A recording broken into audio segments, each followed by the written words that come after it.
even there where there is ignorance, truth is one and eternal. Realize oneness with it in your deathless self within. The following commentary is based on the teachings of Paramahansa Yogananda. The Gospel of St. John, chapter 1, makes a reference to the divine light that is obscure to the rational faculty, but that enlightens our higher nature. The light shineth in darkness, and the darkness comprehended it not. Reason recoils from this statement with innumerable questions. What is this darkness? Is it conscious that it should comprehend anything? What sort of light would be capable of shining in darkness without transforming at least the part of the darkness in which it shines into light? Does this light shine only at night? And if so, why only then? The solution is that to divine sight, even daylight seems darkness. The sun itself, like the moon which shines only by reflected light from the sun, is but a kind of reflection of the cosmic light, which being immaterial is invisible to the eyes, but which is the great source of all material reality. In Autobiography of a Yogi, Paramahansa Yogananda describes his youthful visit to Ram Gopal Mutsumdar, the sleepless saint, who lived in the vision of that hidden light. Around midnight, Yogananda wrote, Ram Gopal fell into silence, and I lay down on my blankets. Closing my eyes, I saw flashes of lightning. The vast space within me was a chamber of molten light. I opened my eyes and observed the same dazzling radiance. The room became a part of the infinite vault, which I beheld with interior vision. Why don't you go to sleep? Sir, how can I sleep in the presence of lightning blazing whether my eyes are shut or open? You are blessed to have this experience. The spiritual radiations are not easily seen. The saint added a few words of affection. This is the light that shineth in darkness. It has been described variously in the great scriptures. In the Bhagavad Gita, the 11th chapter, the devotee Arjuna is given an experience of the infinite state and exclaims in awe,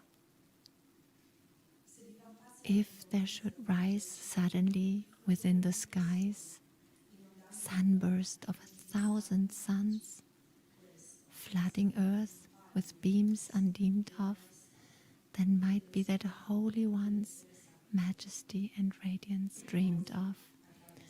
Thus, through Holy Scripture, God has spoken to mankind.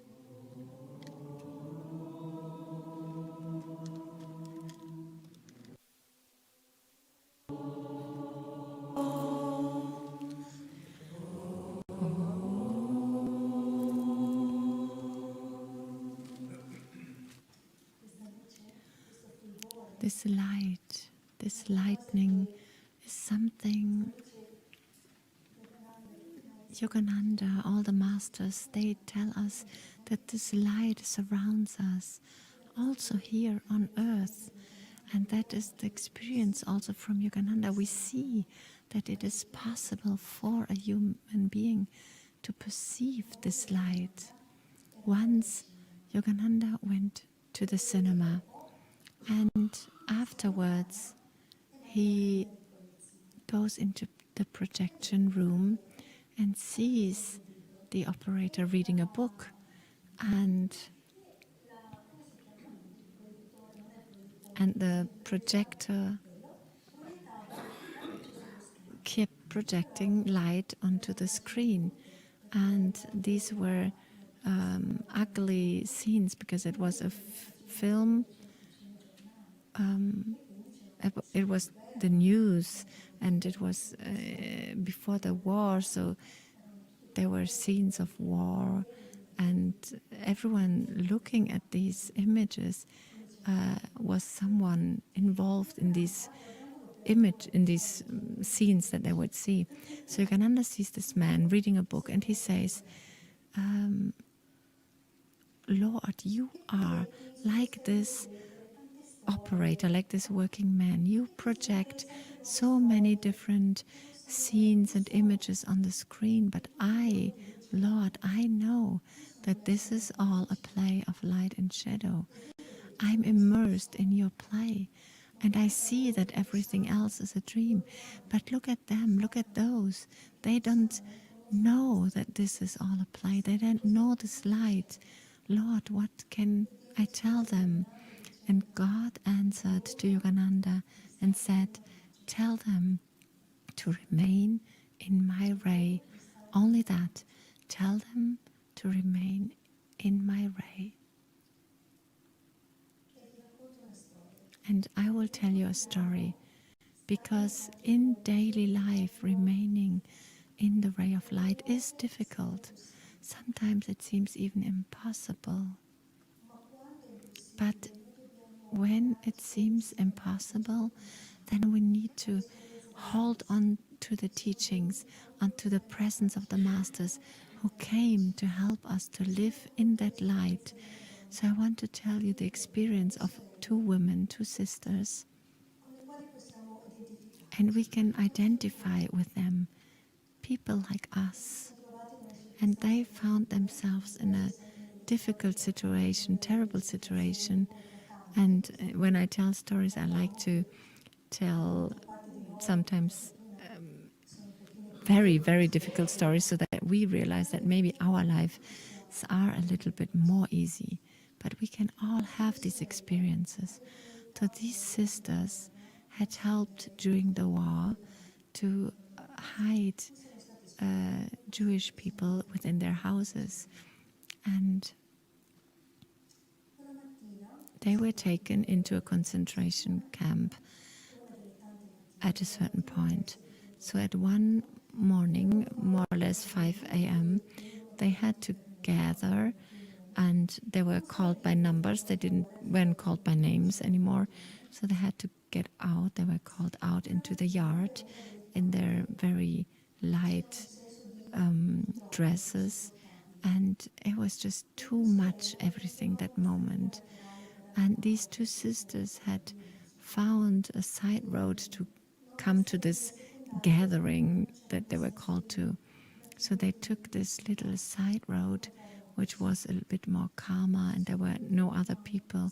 They held hands and they prayed, Lord, help us to stay in this circumstance. Help us to feel somehow your presence. So they go into the yard, and while they're all lined up, they hear a little bird singing. I don't know if you have experienced this. In a difficult moment, you hear a bird singing. It's something heart-touching, especially if there was a prayer, Lord, help me to feel your presence. This was the presence of the Lord. Sometimes, of course, a bird is not sufficient, but when you have an open heart, yes. So God could put into their hearts a feeling of gentleness in a circumstance of horror, of war, of terrible surroundings. But they could absorb the light and stay in the light, even in this difficult situation. And when in these concentration camps they had these gatherings, terrible circumstances, and usually some people were picked and they would not have a good faith, a good future. And so these two sisters, they had a Bible, and they would bring the word of the Lord into this concentration camp. And most of them were Jewish, but still they asked these sisters, Betsy, which was one of the sisters, please talk to me about your God. And she says, you know, Jesus has been treated wrongly too. It was not right what happened to him, that he was crucified, but he was untouched by the pain because he felt the love of his Father in his heart. So also you keep the love of the Father in your heart and everything will go well. So this woman was separated from the rest of the group. We don't know what happened to her, but this woman had an open heart in that moment. And the Lord, that's what the Lord needs, an open heart from us. Sometimes a prayer is sufficient that says, Lord, give me something to hold on, give me a sign. That is a prayer, and God answers these prayers. And also to this woman who had to face such a horrible situation, she was helped by the words of hope and God. So this phrase, the light shined in darkness, but the darkness comprehended it not. This phrase means that when we close our heart to the light, our eyes to the light, and live in ignorance, in jealousy, in anger, in misunderstanding, in despair, when we live in lack of faith, lack of hope, then at last these sentiments, they bring our energy so far down that we cannot perceive the light around us anymore. Others can see the light in the same places. So the light shines, but the darkness comprehends it not. Saint John meant this: when you are in ignorance, you cannot welcome the light. You cannot see or perceive the light. You cannot comprehend the light. The light is there, but we cannot comprehend it. And a way to succeed in seeing and feeling the light is to elevate our consciousness to a level where the light always shines. And we don't do it by ourselves. We are lifted up by the divine light itself. But we need to open up to the light through a song, through a prayer. Opening up to the light is sufficient, because then the light will elevate us to a level where we can perceive joy, where we can perceive love, a love that is untouched by hatred. And our consciousness over time changes, and we really become divine. We unite with God when we live like that. Another story, even more close to us, is about a young boy who was a drug addict, and he tells this story. It seems strange that a disciple of Yogananda can also be a drug addict, but that's my story. And so this young man says at a certain point he wanted to give up drugs, but he didn't succeed. So he called his master, he called him my divine friend, not my invisible friend. And he talked to him. And one day he was in a forest and he kept saying, I can't do it, I can't do it, I can't do this anymore. And then he felt inside, like the master, his invisible friend, told him, all right, my dear friend, it's all right, my dear friend. And what happens afterwards is the police finds him in this forest, puts him in prison, and he finds himself in a terrible situation because he lost his freedom. He's in trouble, he's afraid. But after a while, he feels such a love for his invisible friend, so strong that he didn't feel the coldness of prison, the coldness of this difficult situation anymore. He didn't feel the fear of the consequences anymore. He felt so in peace, so filled with love, that he kept saying, I love you, I love you, my invisible friends, I love you. He was filled with joy. So what happens is that Yogananda came to help him, and this is my interpretation. There was no other way than putting this man in such a difficult situation where he was losing everything in prison. There he could open up in a particular way, and the master could make him feel this love, this joy in his heart. And when you have such magnetism in your heart, inside yourself, then also circumstances change and you attract good things around you. So he found a good lawyer who helped him, and he pushed back his presentation in front of the judge. So this man had more time to get ready. So he made some social works and he did voluntary jobs, and especially he disintoxicated from drugs.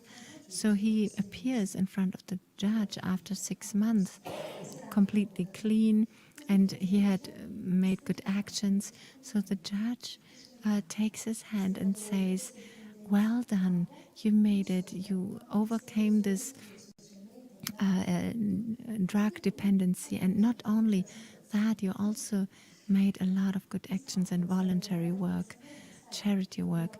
So how it could have been gone so different with another lawyer? This man could have stayed in prison longer, and he could, but in these circumstances, with this good lawyer, this man could open up to the light of God and elevate his consciousness. Saint John continues this beautiful path, this beautiful saying in the Bible. It goes, and the true light came into the world. The light illuminated all humanity. When a master incarnates, God takes on a human form to manifest this light for all humanity. That's what Christ was, Yogananda. They come to help us. When Christ came and when he started preaching in Galilee, a crowd of people gathered around him, drawn by the magnetism of his love. Everyone wanted to be close to him, and he talked to their hearts that were tired, disillusioned. They had lost their hope, and Christ gave them hope again. He said, this love that you feel is yours forever if you open your heart and receive it. And people were healed. Blind could see, deaf could hear, people who couldn't move could walk, and new life was given to people, also new life in consciousness. We know about Matthew. He was a tax person in his life, so a very materialistic life. But when Jesus passed, and Matthew had heard of him, and when he passed with his magnetism and said, follow me, Matthew followed him, because you cannot resist this love. When we open on a certain level, miracles can happen. God can heal our inner paralysis, our inner thirst, and he makes us live a new life. Also, Yogananda said, I came to tell you how to imprison God's love within your heart. I come to bring you the discipline that will bring you His grace. And to those who asked me to be guided, I will guide them to the presence of my Father. And he also said, I will come down from heaven to help all those who are in tune with me, who have an open heart, to help all them who are attuned to feel the love of the Father and to know God. Yogananda said too, I will create a temple of God, and you will know God as I know him, and you will be able to love him as I love him. That's the power of the light. The power is love. This power is wisdom, is peace. And this light takes on a form like Jesus, like Yogananda. And when you attune to the Master that you feel closest in your heart, or when you attune to God like Father, like Mother, so when you enter in contact with this light, that's the true light that shines and illuminates all